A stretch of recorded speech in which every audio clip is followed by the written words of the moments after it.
Flight duration, 70 hours. Oh my God, ilang araw yun. And 28 minutes. The minimum distance between the spacecraft was 5 km and flight radio communication was maintained between the spacecraft and the Earth. Cosmonauts images were transferred to the Earth through television network of the USSR and television for the first time. In flight, cosmonauts spent time out of their ejection seats and floated on the wireless as conducted a series of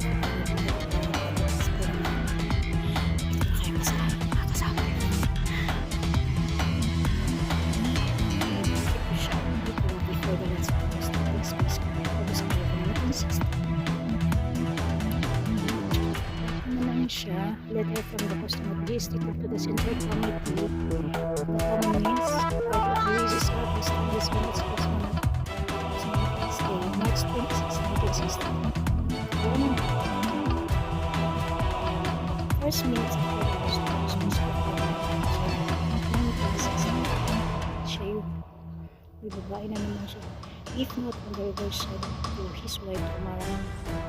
May letter to me. The twinkle stars on the ghost of the this was the spacecraft. Well, the last 24-hour alternate flight of the stated toward the ghost of the spacecraft. August 6 to 7, 1965. World achievement. Ang Russia pala.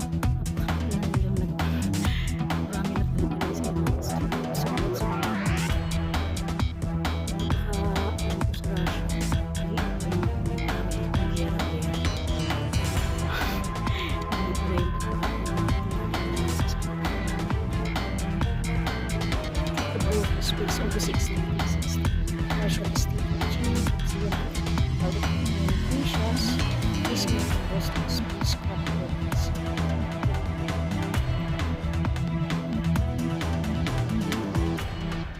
Ayan na kasi. Ayan yung mga mukha ng gusto. Mamansahin na kayo rin. Tingnan natin ito.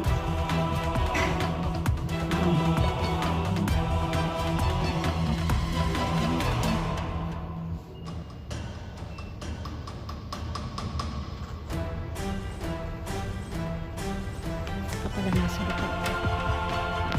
Hindi kaya. Ano ba ito?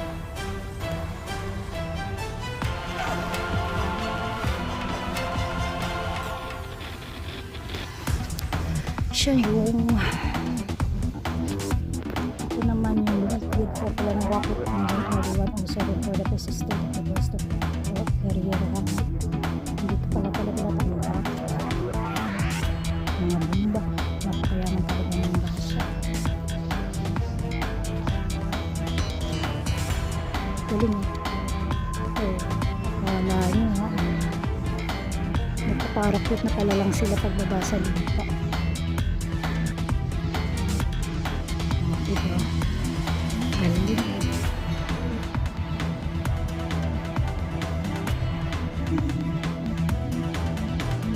Ayan o. 1961 pa. Dito yung mga ano nila. Hindi ko na sa inyo isa-isahin.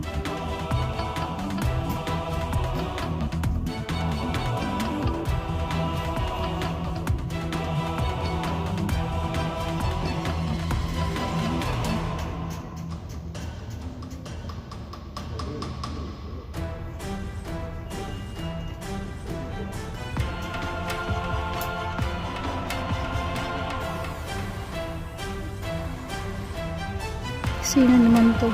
Skydiving champion baby. Sarah to Region Seat of India 1960. Napaka-ano talaga nila sa mga ganito. Kaya ano naman to? Parang may camera.